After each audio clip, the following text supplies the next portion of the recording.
Okay, we've already talked about the problems of using these texts historically.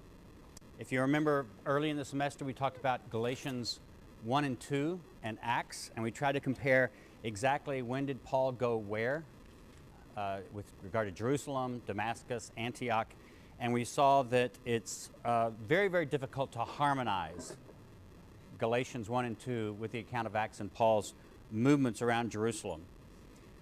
We've also got a lot of other situations where this would be very difficult. I mentioned the difference between Matthew and Luke as far as the birth narratives.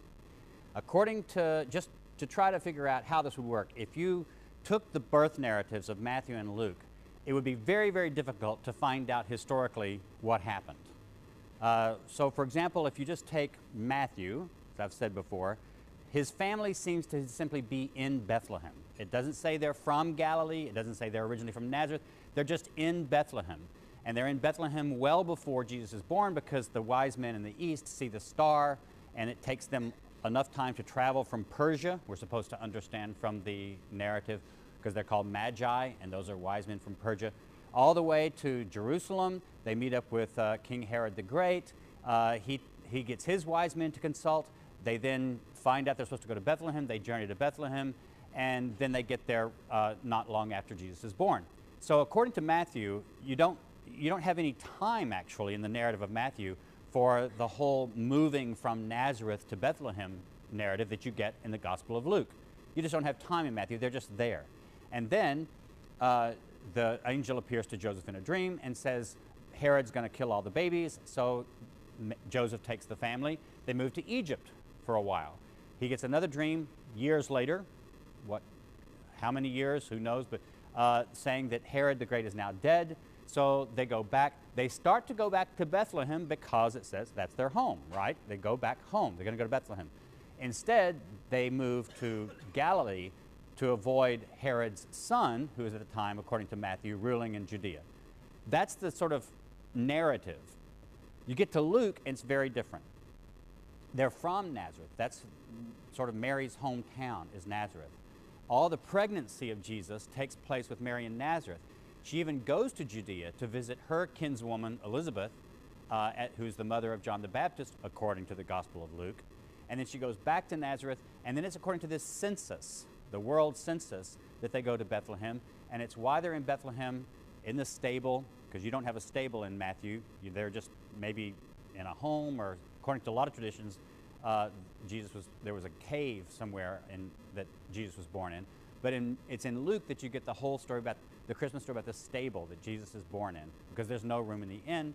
They stay in that area for a month. We know that because it says that they first have Jesus circumcised on the 8th day from his birth, and then the time of purification takes place according to Leviticus, which is about a month long. They take Jesus to the presentation in the temple in Jerusalem, and it's after that, so a month or so after his birth, that they then move back home to Nazareth. Now, there's no way you can basically get these two narratives to fit together in any respectable historical way. Does that mean that nobody's ever tried to do it? No, of course, you've got all kinds of very, very smart fundamentalists who believe that the New Testament has to be accurate in every historical and scientific detail, or they believe then it can't be Scripture. And they will figure out some way to try to make sure that both these narratives can be fit together. But what I'm telling you is that no reputable historian will accept this, because you just have to fudge the stuff too much. You have to fudge the data. So what do we believe about the birth of Jesus? Most of us think we don't know anything about the birth of Jesus. All the Christmas stories are later tradition. Probably the one thing that most of us would say is that Jesus probably was from Nazareth. His family was simply from Nazareth because he's called Jesus of Nazareth. And the traditions that got him to Bethlehem for his birth are probably later pietistic traditions that Matthew and Luke later developed for different reasons, but to get Jesus born in Bethlehem for fulfillment of prophecy reasons.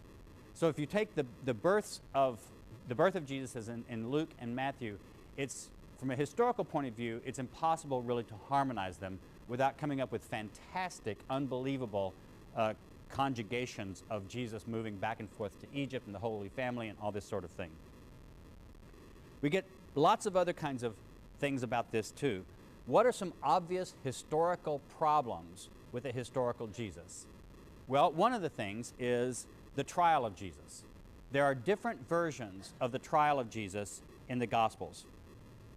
And unfortunately, basically, most scholars will say that we don't really know what happened to the trial of Jesus. We don't even know for sure whether there was any kind of official trial. It may have been that he was just arrested in the middle of the night. He was just then, they've given permission to be crucified, and he was crucified the next day. That would be the sensible way of doing things. You didn't have to have, the Romans didn't need elaborate trials in order to crucify Jews who were rabble-rousers in the first century. They did it all the time. But if you look at some of the details of the trial, notice how they're very different. Mark 14, get your Bibles out. Today we are talking about the historical Jesus, but I'm not just going to tell you what I believe or what scholars believe about the historical Jesus. I'm going to try to show you why scholars come up with ideas that we have, how we get there. What is our method for arriving at historical Jesus discussions? So look at Mark 14, verse 53. In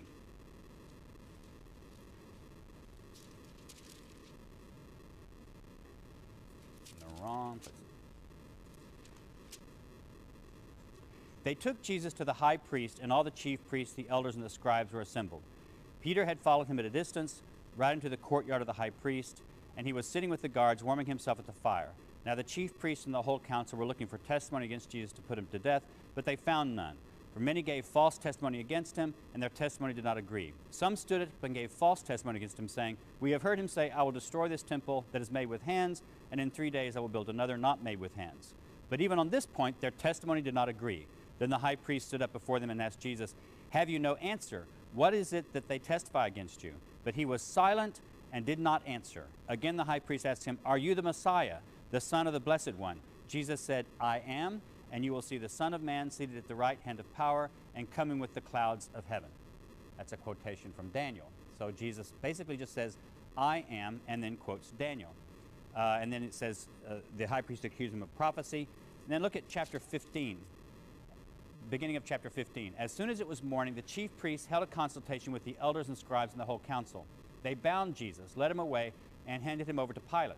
Pilate asked him, "Are you the king of the Jews?" He answered him, "You say so." Then the chief priests accused him of many things. Pilate asked him again, "Have you no answer? See how many charges they bring against you." But Jesus made no further reply, so that Pilate was amazed. Now notice, all Jesus says at his trial, according to Mark, the oldest of our written testimonies, is "I am," and a quotation of Scripture at one point, and then "so you say" in the next trial before Pilate. Now compare that to what goes on in the Gospel of John. I mentioned this a bit in my lecture on the Gospel of John, how its narrative details are very different from the Synoptic Gospels. One of the places where this is really different is the trial of Jesus. John 18, verse 19. I'm not going to read all of this because it's just way too long. This is part of the interesting thing is that the trial of Jesus goes on for a long time in the Gospel of John. The high priest questioned Jesus about his disciples, about his teaching. Jesus answered, "I have spoken openly to the world. I have always taught in synagogues and in the temple where all the Jews come together. I have said nothing in secret. Why do you ask me?" Already, Jesus has said a ton more now than he said in the other Gospels at his trial. But then he just keeps going on. He said some more things. When he had said this, one of the police standing nearby struck Jesus in the face, saying, "Is that how you answer the high priest?" Jesus answered, "If I have spoken wrongly, testify to the wrong, but if I have spoken rightly, why do you strike me?" Then Annas sent him bound to Caiaphas, the high priest. So according to John, Annas and Caiaphas are kinfolk, and they're sort of both members of the high priestly family. So you can go on and on. At 28, verse 28, it's the trial before they took Jesus to Pilate. Pilate went out to the Jews and said, "What accusation do you bring against this man?" They answered, "If this man were not a criminal, we would not have handed him over to you." Pilate said to them, "Take him yourselves and judge him according to your law." The Jews answered, "We are not permitted," blah, blah, blah, blah, blah. It goes on. Pilate talks to Jesus. "Are you the king of the Jews?" Jesus answered, "Do you ask this on your own? Did others tell you about it?" Pilate said, "I'm not a Jew, am I? Your own nation and the chief priests handed you over to me. What have you done?" Jesus said, "My kingdom is..." Jesus just has a whole conversation with Pilate, which leads to that wonderfully quotable phrase that everybody knows about, where finally Jesus talks about truth, and Pilate says, in a phrase that could be sincere, or a lot of people answer it as being cynical, "What is truth?" Very famous quotation from the Gospel of John. And then, of course, there's the whole passage. Any of you seen the Jesus Christ Superstar, the play or the movie, there's a whole scene where Herod, this is actually the son of Herod the Great now, but there's a trial before Herod, also in the Gospel of John. Not really in Mark at all, but in the Gospel of John, you get this whole trial before Herod, and according to Jesus Christ Superstar, this is when Herod kind of dances around on this raft and has showgirls, and they all do this. So you are the Christ, you're the great Jesus Christ. You know, prove to me that you're no fool, walk across my swimming pool, and all this sort of thing. So there's a whole scene, and Jesus Christ Superstar, the whole scene wouldn't be possible without the Gospel of John, because it's not in the other Gospels. So this is a famous scene. All of that's different in John. So what's historical? How do scholars decide? You have these very, very different. Was Jesus completely silent at his trial, as it seems to be in the Gospel of Mark? Did he not offer any reasons for what he did? Or did he have theological and philosophical discussions with Pilate about his message? What's historical? In that case, basically most historians are going to say none of it is. None of the trial stuff can we be confident would be historical. For one thing, we just have this very, very differences, but there's one very little interesting piece of evidence about this. According to all the Gospels, where were the disciples after Jesus was arrested? Anybody remember? They vamoosed. The Gospels say that the disciples ran away at the arrest of Jesus. So maybe, according to these traditions, maybe Peter was there sort of in a courtyard out removed from the trial. But none of the disciples of Jesus would have been allowed to be present at any trial, whether it was of his high priest or Pilate. They wouldn't have been allowed in.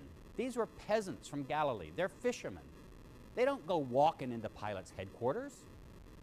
So who would have been there to report these different trial things? There are no stenographers in the ancient world sitting down taking notes of these trials.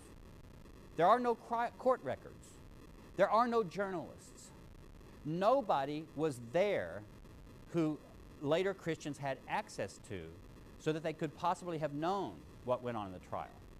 So according to most historians, we just say all of this trial stuff was very much made up by later Christians. Why? Because they figured you had to have a trial if you're going to have Jesus condemned. And so they figured, well, what would have taken place? These gospel writers, or maybe they're using traditions that developed before them, they're using traditions that develop because people just say, well, what would have happened at Jesus' trial? What's likely to have happened? And then they make up that likeliness and they put that into the story. Now, so you've got a couple of different situations where we historians are very, very skeptical about some of the basic aspects of the Gospel's accounts as far as what they tell us about the historical Jesus. The birth narratives, we just throw up our hands. The trials before Pilate, no, probably none of it rises to the level of history. But this leads to a couple of different problems. The first one I'm going to talk about is, so what? And I'm saying this because once critical scholars start talking about the historical Jesus, we immediately start stepping into sand traps. On the one hand, we have good Christian people who are a bit afraid that if you start questioning the historical reliability of the Gospels, then you're going to undermine every aspect of Christian faith. If the birth narratives are not as they say they are in the Gospels, then how can you trust any of it to be true? And if none of it is true, how do you even know that Jesus actually even existed? Or even if he did exist, how do you know that he wasn't a liar or a magician or just a bum? How do you, and if that's true, why have faith? Why not just give up the whole thing? So on the one hand, you've got Christians who are very threatened by using typical historical tools on the Gospels and the very question of the historical Jesus. On the other hand, we have just as many people who are anti-Christian and who they want to grab onto this and say, aha, notice how reputable scholars like Dale Martin, Woolsey Professor of Religious Studies at Yale University, points out that not everything in the Gospels is reliably history. Well, that means it's all a bunch of bunk. And every Christian in the world is basing their faith on things that are known by scholars to be lies. Well, that's not exactly right either, is it? So on both sides, you get some people who grab onto any sort of idea that historians would say these are discrepancies in the Gospels, or these are places where we don't have historical evidence to back us up, and they want to run with that precisely in order to impugn the faith of Christians. Now, so scholars have to be very careful. What we basically want to say, there was actually one or two scholars in the 19th century, reputable scholars. Bruno Bauer was one of them, a German scholar, who denied that Jesus ever existed. He just said it was all, even the person of Jesus was a myth created by the church. And you'll find every once in a while somebody on on the web or internet or something, or in some crazy blog, saying that Jesus never existed. But reputable historical scholars all admit that Jesus of Nazareth existed. There was a guy back there, Jesus of Nazareth. There's just too much evidence that he existed, and it's just not controvertible when it comes to reliable historical evidence. But that's a big difference from saying, yes, we believe he existed, and there are some things we think we can say about him, to accepting all of the gospel materials as reliable. So scholars basically are caught in the middle of saying, we believe there was a Jesus of Nazareth. We believe we might even be able to say some things as historians about who he was, what he said, what he did, why he may have been executed, and that sort of thing. But that means we have to use critical historical tools to analyze these faith-based texts, these theological texts, what are indeed, in some cases, mythological texts. We read theological texts to try to figure out what we can say historically. And that leads to the other issue. I keep saying the historical Jesus, because a whole lot of people have the idea that once I give you the historical Jesus, then you've got the real Jesus. You've got Jesus as he really was, and therefore Jesus as he really is. Now the problem with that is that theologians, and I can put on my historical hat most of the time because I actually have a job as a historian. I don't really have a job as a theologian, so I kind of call myself sometimes an amateur theologian. But if I want to put on my amateur theologian hat, I can make a case for you why the historical Jesus is not a very good foundation for Christian faith. It's not reliable as a foundation of Christian faith. It's not sufficient as a foundation for Christian faith. The theological Jesus, the Jesus of Christian confession, is not the historical Jesus. The Jesus of theological confession is the Jesus that matches what the church has traditionally believed about Jesus. So, for example, a Jesus that matches the creeds, a Jesus that matches Christian confessions. So one of the most important things for Christian confession, for example, is would you lose your faith if you believe that Jesus wasn't born in Bethlehem but was rather born in Nazareth? Probably most Christians would probably say, well, no, that's not really that important. What's the most central thing for most Christians for Christian faith? Do you believe that somehow God was in Jesus Christ reconciling the world to himself, to quote the Apostle Paul? Or do you believe that Jesus Christ is divine? Do you believe that Jesus is God? Do you believe that Jesus is God incarnate, God in the flesh? That's a fundamental aspect of Christian faith for most Christians. But notice, that's not something that historians can pronounce about one way or another. There's no possible way that I, practicing history by the normal historiographical tools of history, could tell you whether God was in Jesus Christ. Is there? I mean, just think about it. How would I test that? How would I figure it out? What would count as a positive proof? What would count as a non-controvertible negative truth? There's no such thing. So when I'm talking to you about the historical Jesus, I have to get over several hurdles. One of the hurdles is trying to show you that the historical Jesus is a construction made by historians practicing the typical trade of modern historians. It's just like, for example, if I say, what's the historical Socrates? We don't have direct access to Socrates either, right? Socrates left no writings. All we know about Socrates are mainly the things that either Plato, his disciples, said about him, or Xenophon, another of his disciples, said about him, and a few other things. And you know what? Plato and Xenophon don't give the same picture of Socrates. So figuring out who is the historical Socrates is also a difficult historical question that historians debate about. So that's the one thing, is just using typical historical data. So for example, if I say, we're going to talk about George Washington, and we're going to talk about the George Washington of history, the George Washington that historians will come up with. That's a different George Washington than, say, let's talk about the George Washington of popular American piety. The George Washington of popular American piety threw $1 across the Potomac. No historian believes that George Washington threw $1 across the Potomac, at least not Mount Vernon. If you've been to Mount Vernon, you know that's a superhuman feat. Historians, in popular American piety, George Washington, as a little boy, chopped down the cherry tree, and when his father got onto him, he said, "I cannot tell a lie, Father, it is I." That's a George Washington. It's the George Washington of American popular tradition. And it's important to know about that, about George Washington. No historian believes that George Washington as a child actually chopped down the cherry tree and that happened. And mainly because we actually found the preacher who made up the story for a sermon. It made a good sermon point. Remember my motto? What's the motto of the class? De omnibus dubitandum, especially when you're listening to preachers or professors. So the historical Jesus is not the same thing as the theological Jesus. So that's one point to remember. This is another theoretical issue. And this is very confusing for some people when you first start thinking about it. We often use the word history in two different ways in common English. We often use the word history to refer simply to stuff in the past. So, for example, the Civil War is historical. That just means it happened in the past. That's one way of using the word history, but it's kind of a sloppy way. Because if I want to say the history of the Civil War, I'm not really talking in that case of the whole Civil War, right?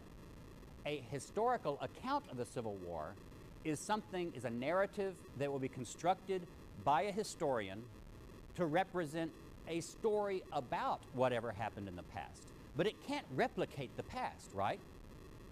In order to replicate the Civil War, you would have to actually have the full, 4 years? Wasn't it 4 years?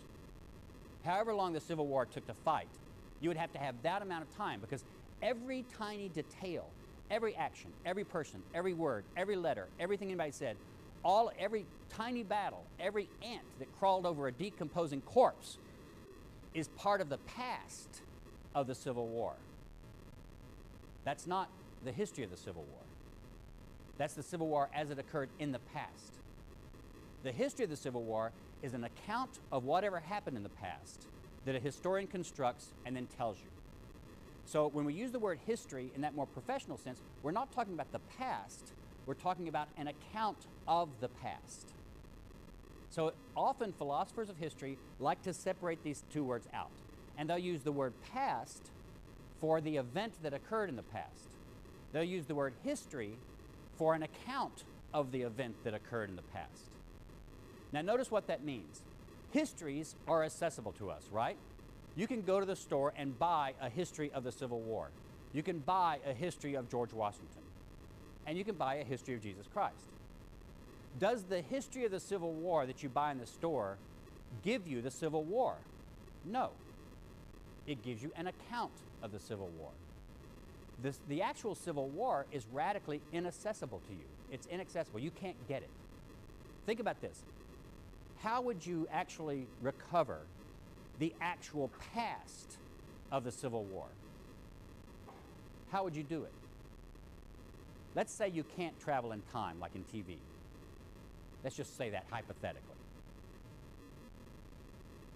Does the Civil War exist somewhere in space where the light that it emitted from it is still flying off in the universe somewhere? And if you could, faster than the speed of light, fly out to that thing, you could actually experience the Civil War as it actually happened? Well, maybe theoretically. But for any of us sitting here in this room, that's not possible, is it?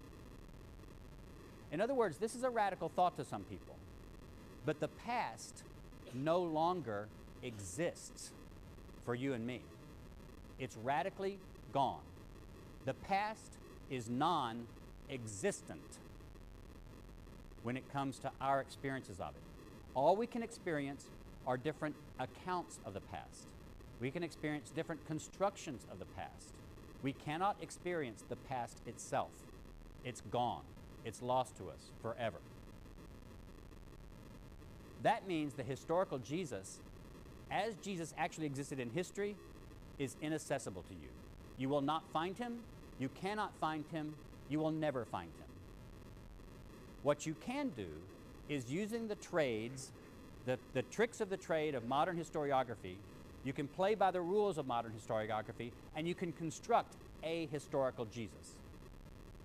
That means a Jesus of Nazareth constructed using the same kinds of historical tools as historians would use to construct the historical George Washington, the historical Socrates, the historical Plato, the historical Abraham Lincoln. That's a construction, though. So those theoretical points are very important, because when I talk about the historical Jesus, you cannot think, like most popular people think, that what I'm talking about is the real Jesus, the Jesus as he really was, or certainly not the Jesus of Christian faith. What I'm giving you is an account of Jesus that modern historians construct using the typical tools of modern historiography. That's a lot of theoretical philosophy of history stuff that I tried to boil down in straightforward language. Is there any question or comments about that before I go on? All that stuff is necessary, though, because people, especially when they turn to objects of faith, that you start asking historical questions, people's minds start turning into mud. All right, now let's just jump right in. What could we say about the historical Jesus as historians? Today I can't give you the whole thing. If you want the whole thing, all the answers to life, well, I won't give you cooking recipes and that kind of thing. But if you want all the answers to historical Jesus stuff as it comes from the expert moi, you can take my seminar in the fall that I'll be teaching on the historical Jesus. A whole semester just on the historical Jesus question. So I'll do that in the fall. I'm going to give you in the next 20 minutes a little version of sort of the results. I'll show you some of the results that I would say about the historical Jesus. And I'd also say that Bart Ehrman, the author of your textbook, will agree with most of this in his chapter in your textbook. If you want more of that, Bart Ehrman has a book on the historical Jesus called, I think it's called Jesus of Nazareth, or Apocalyptic Prophet of a New Millennium. It's also published by Oxford Press. It's several years old. But he and I agree to a great extent about this sort of thing. So if you want more of this, you can look at Bart's book, and it'll pretty much agree with a lot of the stuff that I'm going to say. Or you can take my seminar next fall. So here are some things that I think we can agree about, most historians might agree about, the historical Jesus. And then I'll tell you how we got there. So we're going to talk about first some results and then some methodology. First, the sign on the cross. Does anybody remember what the sign on the cross when Jesus is crucified says? Pardon? Say it again. Jesus of Nazareth, King of the Jews. Anybody else? What did you say? Not here lies, but there's one verse that says, this is Jesus of Nazareth. And it's because the four different Gospels have slightly different wording. But they all have something version of Jesus of Nazareth, King of the Jews. Which is, of course, why you sometimes see this abbreviated from the Latin, right? If you've seen it in churches.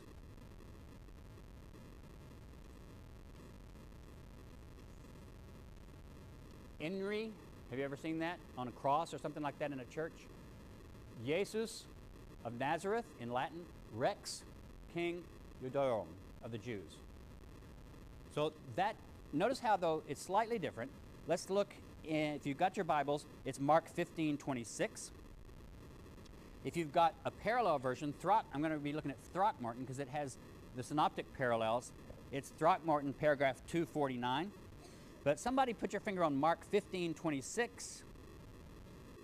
It's also Matthew 27:37.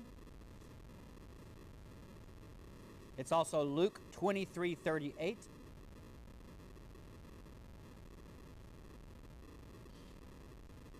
And it's also John 19:19. Now in Mark 15:26 it says, the inscription of the charge against him read, the King of the Jews. That's it. And it goes on about this stuff.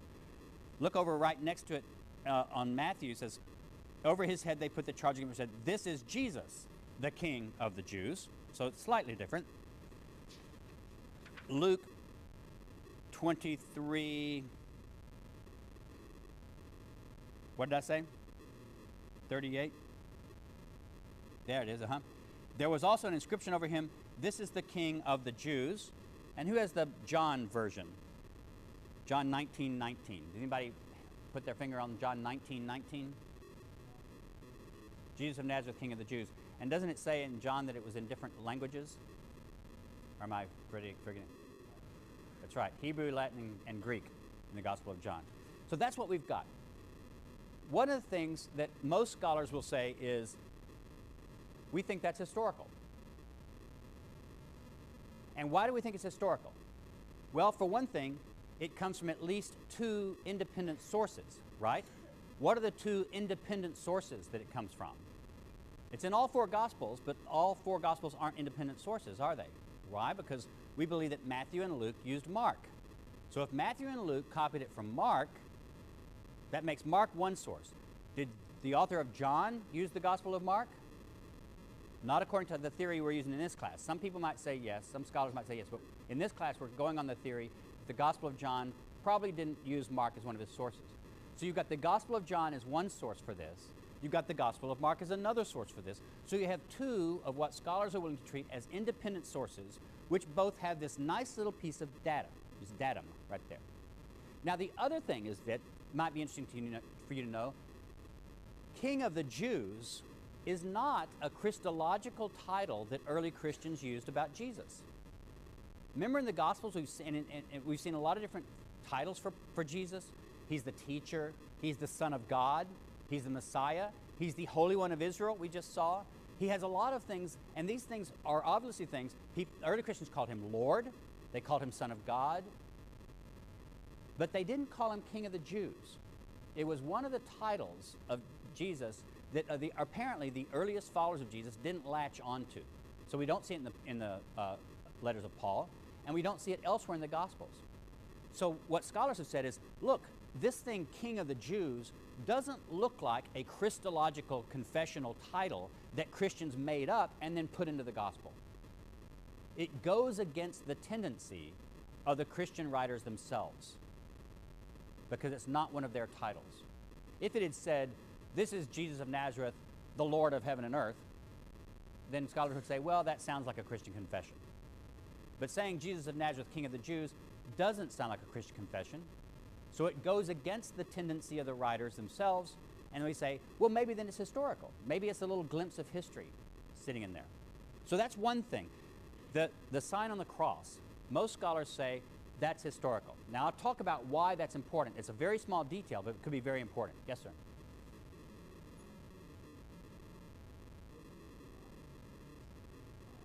It could have, exactly. In other words, the question was, didn't this come from the mocking terms in the trial? That's exactly right. The Christians, if you notice, it's the people who are mocking Jesus who call him King of the Jews. And so why, this is not something that the Christian writers want to invent and then put in the story. Exactly, that supports that point. So that is a nice little detail. One other thing that scholars often say may well be historical. Jesus was baptized by John the Baptist. Now notice why would scholars say this is historical? Well, there's not complete agreement about how it happened. There's the Gospel of John doesn't exactly tell you about the baptism of Jesus by John, but it has Jesus and his disciples also baptized in the Jordan, and it has Jesus very much connected to John the Baptist in the beginning of its Gospel. The other Gospels do have Jesus baptized by John. But notice how the story goes along. All of the writers who have the Gospel of John, who have Jesus baptized by John the Baptist, they have Jesus come to John the Baptist, and they say, I want to be baptized. And John the Baptist says, oh no, I shouldn't baptize you. You're the big kahuna. You're bigger than I am. I should, I'm not worthy to untie your sandals. So I should be baptized by you. I shouldn't be baptizing you. And Jesus says, no, it's okay, baptize me. And so he does it, and then you have the confession and the voice from heaven and that sort of thing. Notice what's going on here. The gospel writers are very concerned because they know that it could be interpreted that John baptizing Jesus makes John superior to Jesus. and makes Jesus a disciple of John. And they're not comfortable with that because, of course, they believe Jesus is the Messiah. And so he's therefore superior to John the Baptist. And John the Baptist was just a prophet or a precursor to Jesus. So the story is told to play down this baptism a bit and make Jesus come out as insisting on the baptism, wanting to do it for the right kinds of reasons, but not making Jesus a disciple of John. And also, this tradition about the baptism of Jesus is in different sources in different ways. So again, scholars say the baptism of John the Baptist in baptizing Jesus doesn't look like something early Christians would make up. In fact, you can even see that they try to tone down its implications. So it's not something they're likely to make up. It kind of goes against their tradition of raising Jesus up completely, and therefore it may be historical. Notice what we've got then. We've got two very small details that a lot of scholars would say probably are historical because they seem to be witnessed by more than one source, and they also seem to go against the theological tendency of the documents in which they're found. And they frame the gospel of Jesus. The baptism of Jesus, the beginning of his ministry, and the charge on the cross at the end of his ministry. And now I'm going to back up. Those two events, let's just say, I'm going to argue that those two are certain historical events in the life of Jesus. And then we'll fill in some of the other details later. But right now, let's talk about method. How did I get here? First method. First little rule. And this is something that a lot of people use when they do historical Jesus research. It took all the 20th century for people kind of to develop these rules and to spell them out in scholarship. But this is kind of where we are now. The first rule, multiple attestation.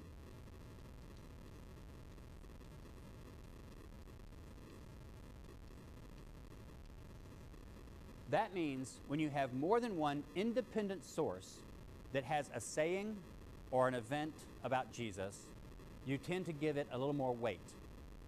Now, of course, what are independent sources? If you have something in both Matthew and Luke, that doesn't count as two independent sources, right?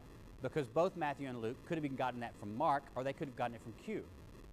But if you have something in Mark and you have something in John, well, those are two independent sources.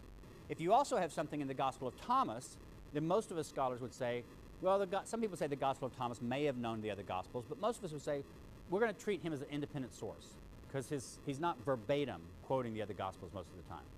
So if you have an event or a saying that occurs in Mark and John and Q, or in Thomas, those are three independent sources. What if it also occurs in Paul's letters? There's another independent source. As we'll see that there are some places where Paul gives us a little clue about something. And then obviously you can take Q as being one of those sources. So if something is in both Matthew and Luke, but it's not in Mark, then you can say it's in Q. And sometimes people would even say you have one form of a parable that seems to have occurred in Q, and you have a different form of that parable that seems to have occurred in Mark. And then you can say, okay, we have this one parable in two independent sources. One is Q and one is Mark. But that's kind of complicated because, of course, the very definition of what's in Q is something that's in both Matthew and Luke, but not in Mark, usually. But if something is in more than one source, it fits this criterion. Now remember, criteria is the plural, criterion is the singular, okay? Second,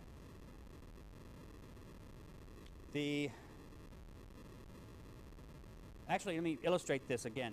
One of the things that the sign of the cross is one of the things, because it goes, the divorce sayings is another situation. According to Mark 10 and Matthew 19, you have this saying, what God has joined together, let no man put asunder. And then you have a few other sayings. Clearly, Jesus, in this passage, is teaching no divorce for his disciples. No divorce at all, period, none. Against the rule to get divorced. But then Matthew 5:32 has a parallel with Luke 16:18, which makes it look like a Q source, and that has this wording. Every man who divorces his wife and marries another commits adultery, and whoever marries a woman who has been divorced by her husband commits adultery. In other words, there's another teaching on divorce here, both of which it also forbids divorce and remarriage, but it's not the same wording as in Mark.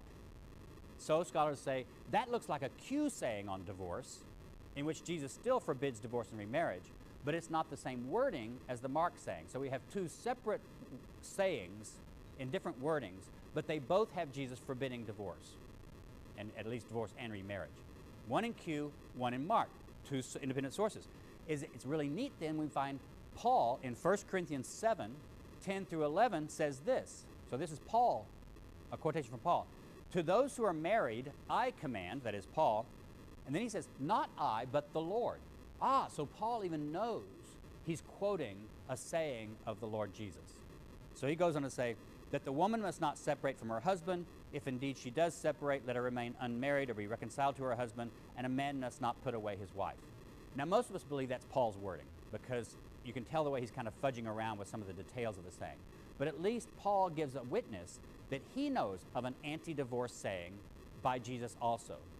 3 separate independent witnesses that Jesus taught against divorce. One from Mark that Matthew copies, one from Q that both Mark, Matthew, and Luke have, and one from Paul. So that passes the multiple attestation rule. But it also passes the next rule, which is dissimilarity.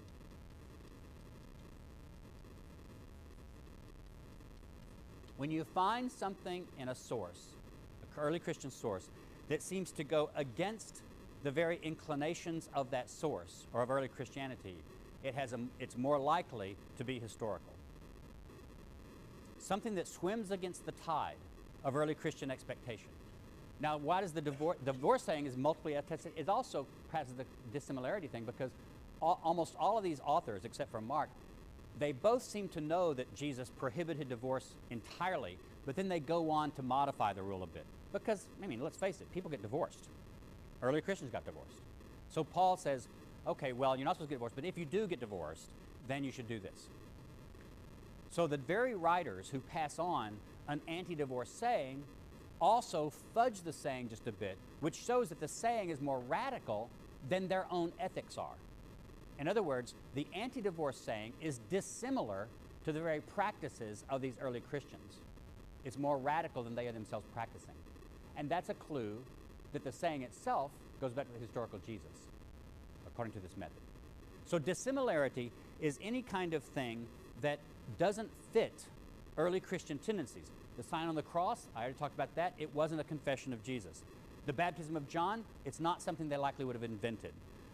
There's another one, the swords at Jesus' arrest. And according to Mark 14:47, and it's followed by Matthew and Luke, somebody had a sword at Jesus' arrest in the garden, and somebody used it. According to the different traditions, it was Peter, according to John, and somebody the others don't name, somebody whacked off the ear of the high priest's slave. But there's these different stories about Jesus. Somebody in Jesus' entourage was armed, and in some of the sources, one of the sources, there are 2 of them armed. There are 2 swords. Others is 1 sword. Now, I think this is historical. Why? Because all the gospel writers want to go out of their way to say Jesus was not mounting a violent revolution. He was not a criminal. This was not an armed rebellion. He's completely innocent of any political charge of insurrection. But if Jesus' disciples were armed with swords at his arrest in the middle of the night at the Passover in Jerusalem, that's insurrection, folks. The Romans did not allow Jews just to go around in the middle of the night in gardens carrying swords. For a Jew to be armed at the Passover, an especially dangerous time that the Romans were really worried about, for a Jew to be armed, following around a guy who some people were saying was the king of the Jews, you can be arrested for that. You can be crucified for that. So I don't think early Christians invented it. I think some of these early Christians knew that at least one and possibly more of Jesus' disciples were armed at his arrest. So that's another, why do I see that? Because it's not something they would have invented. In fact, it goes against their tendency. There's another passage, Mark 10:18. Mark 10:18, which is also in Luke 18:19. You may have come across this. The man comes and asks Jesus about, what should I do to have eternal life? What's the good thing for me to do? And Jesus says, why do you ask me about the good? There's no one good but God. Now, apparently, Mark writing that didn't have a theological hiccup. But now let me, I'm a good Episcopalian, okay? Why should you ask Jesus about the good? God's the only one who's good. Sound weird? If Jesus is actually God, then you wouldn't say it like that. In other words, this sounds like, whoever this saying, it sounds like Jesus himself is denying that he's God. Don't ask me about the good. The only one who knows about good is God. And then Jesus goes on and answers the question. I think this saying was actually something like this was said by the historical Jesus. Why? Because early followers of Jesus believed Jesus was God in some sense. I don't think this is something they would invent. It goes against their confession. It goes against their theology. So it's one of these cases where it's dissimilar to their faith. And therefore, we tend to give it higher grade when it comes to historicity. A couple of other criteria are a bit weaker. These are the two strongest. Social coherence. This is when you see something that is either anachronistic and it doesn't look like it would fit in with the life of Jesus, or it does fit very well with the life of Jesus. If I decide, for example, on lots of different other sayings that I've decided are historical because of these other reasons, and then something looks like it, a saying of Jesus looks like it's apocalyptic, and I've already established that Jesus was an apocalyptic prophet, then I'm going to say, well, it coheres with the social situation of Jesus as an apocalyptic prophet in Galilee. Or take a negative example. In Matthew 18, there are a lot of rules about what you should do in the church. The very word church is used. Almost all of us scholars would say a lot of that stuff in Matthew 18 about the church rules, the church leadership, that's not historical. Why? Because the church didn't exist in Jesus' lifetime. Jesus sounds like he's giving rules about a constitution for a church. But we think that's anachronistic. The church is something that developed after Jesus' death, when his followers came to believe that he had been raised from the dead and then they should continue doing things in his name. But in Jesus' own lifetime, traveling around Galilee, talking about, now when you have the church, you should meet on Sundays. I think for Easter you should wear white. Jesus didn't do this sort of thing. So all of that stuff in Matthew 18 that looks very much like a later church life, we believe was read back into the life of Jesus by the author of Matthew or other people. And then the last thing is, the last criterion is rather weak. It's called the criterion of coherence. And this basically just says, if you establish something as being historical about Jesus by these other stronger criteria, and then something else seems to cohere with it, then you can kind of throw it in the pot. But it's a very loose kind of criterion to use for historical purposes.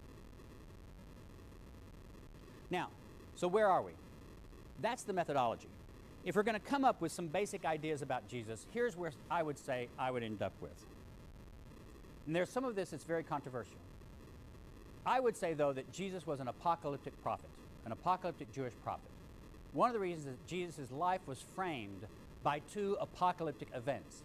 If Jesus was baptized by John the Baptist, and John the Baptist seems clearly to have been preaching some kind of apocalyptic message about the coming kingdom, that means I think that Jesus was originally a follower of John the Baptist, although the later gospel writers will play that down. If Jesus was a follower of an apocalyptic Jewish prophet, I think that at least means that the beginning of his own ministry was wreathed in that apocalyptic Jewish prophecy kind of world. And he was executed on a charge of sedition as being the king of the Jews against the law. Only the Roman Senate got to make kings.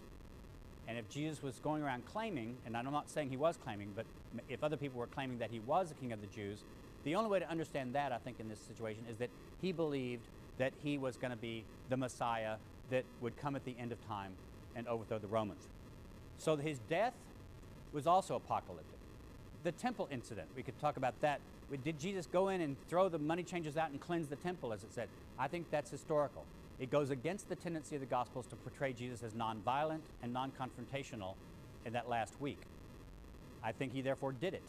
What did it mean? I think this is more debatable. I think it was a prophecy meant to enact what he saw would be coming the future destruction of the temple by God in some kind of apocalyptic event at the end of time. I think Jesus was therefore a lower class Jewish peasant who spoke mainly Aramaic. I think he had a group of disciples of 12. I won't go into some of these, but I think he actually did form 12 of his disciples to be an inner core group. I think even that's apocalyptic. Why would he have 12 disciples? Why did he choose the number 12?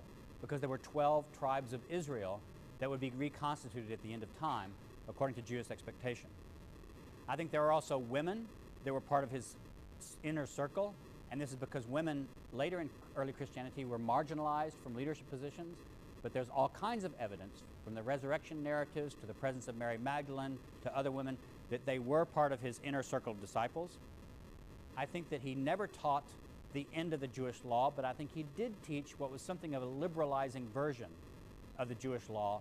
In other words, that the ethical treatment of your fellow human beings counted as more important than actual details of observing the Jewish law, such as keeping kosher, washing your hands, keeping the Sabbath. Did Jesus think he was the Messiah? I think this is a really big problem. I don't know. There seem to be places where he makes no open claim to messiahship in his ministry, except in the Gospel of John, remember. So the Gospel of John, actually, we tend to treat that as less historically reliable in these things because it looks very much more Christian theological confession. But in the Synoptic Gospels, Jesus doesn't make open claims to being Messiah. On the other hand, he was executed for being king of the Jews. So the Romans at least thought he was claiming to be the Messiah, or they thought that other people were claiming that about him. But what he thought himself is very difficult. One of the things, though, I think we can say for sure, this is where I'll end today, Jesus himself, I believe, never saw himself as the founder of Christianity. He didn't think about himself as starting a new religion. I believe he saw himself as preparing the people of Israel to make them ready for the apocalyptic inbreaking of God that was to happen at the end of time, or at the end of our time, and the setting up of a new time of the kingdom of God, the kingdom of Israel, that would incorporate the whole world. So the way I would do this is Jesus was an apocalyptic Jewish prophet who was executed because the Romans at least believed that he or his disciples were making dangerous claims that he was the king of the Jews. That's all you get on the historical Jesus. Sorry. Next time we start on Paul. See you next time. Okay, we've already talked about the problems of using these texts historically. If you remember early in the semester, we talked about Galatians 1 and 2 and Acts, and we tried to compare exactly when did Paul go where with regard to Jerusalem, Damascus, Antioch, and we saw that it's very, very difficult to harmonize Galatians 1 and 2 with the account of Acts and Paul's movements around Jerusalem. We've also got a lot of other situations where this would be very difficult. I mentioned the difference between Matthew and Luke as far as the birth narratives. According to, just to try to figure out how this would work, if you took the birth narratives of Matthew and Luke, it would be very, very difficult to find out historically what happened. So for example, if you just take Matthew, as I've said before, his family seems to simply be in Bethlehem. It doesn't say they're from Galilee. It doesn't say they're originally from Nazareth. They're just in Bethlehem. And they're in Bethlehem well before Jesus is born because the wise men in the east see the star, and it takes them enough time to travel from Persia. We're supposed to understand from the narrative because they're called Magi, and those are wise men from Persia, all the way to Jerusalem. They meet up with King Herod the Great. He gets his wise men to consult. They then find out they're supposed to go to Bethlehem. They journey to Bethlehem, and then they get there not long after Jesus is born. So according to Matthew, you don't have any time actually in the narrative of Matthew for the whole moving from Nazareth to Bethlehem narrative that you get in the Gospel of Luke. You just don't have time. But even on this point, their testimony did not agree.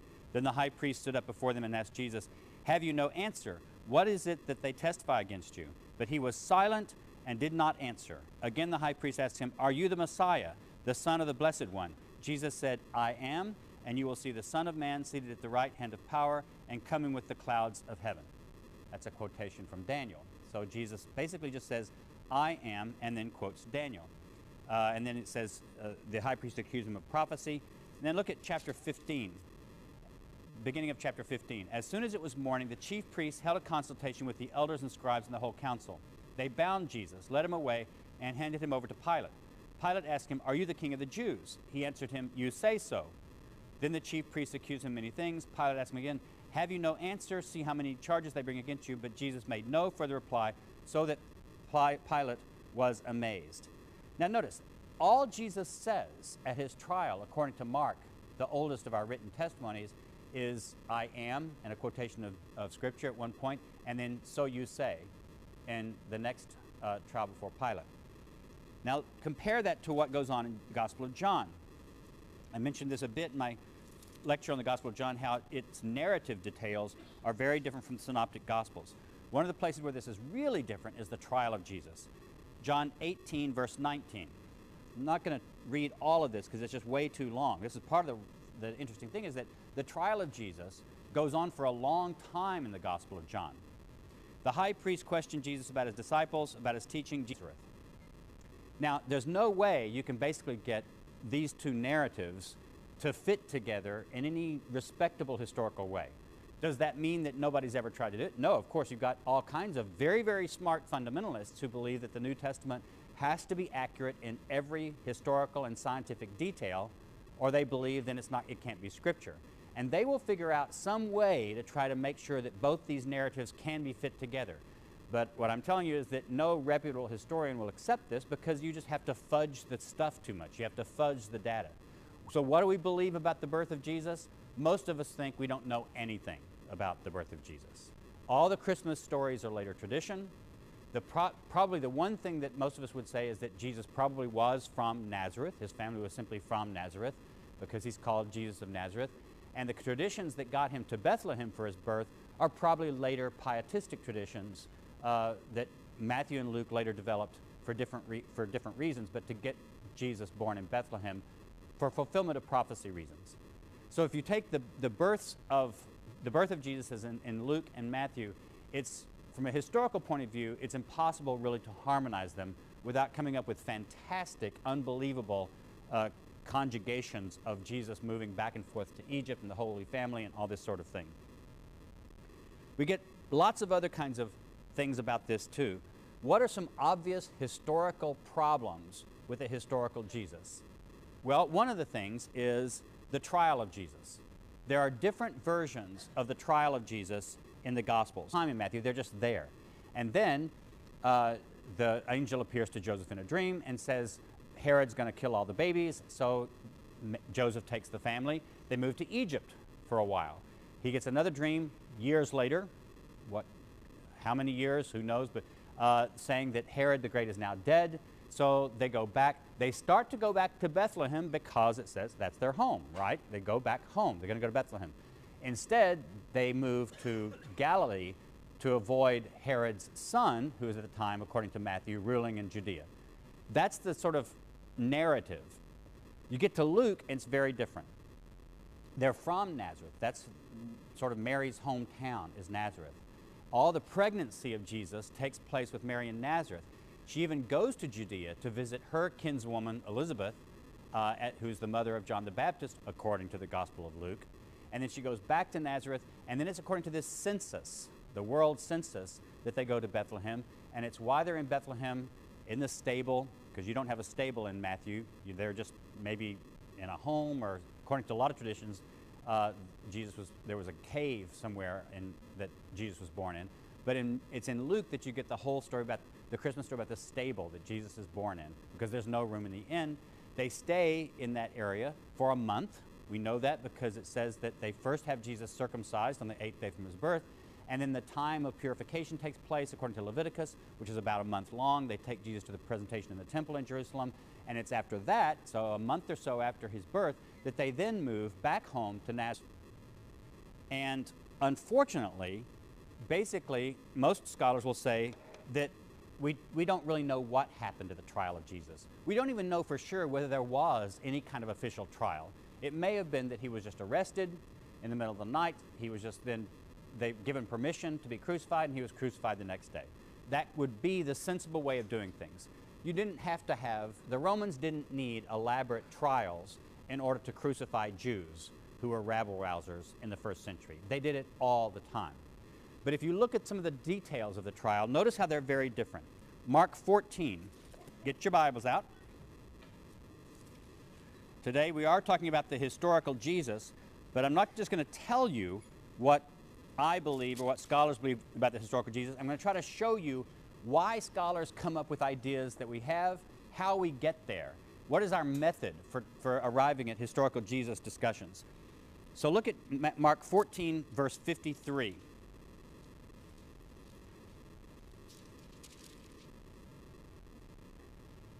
the wrong place. They took Jesus to the high priest, and all the chief priests, the elders, and the scribes were assembled. Peter had followed him at a distance, right into the courtyard of the high priest, and he was sitting with the guards, warming himself at the fire. Now the chief priests and the whole council were looking for testimony against Jesus to put him to death, but they found none. For many gave false testimony against him, and their testimony did not agree. Some stood up and gave false testimony against him, saying, "We have heard him say, I will destroy this temple that is made with hands, and in 3 days I will build another not made with hands."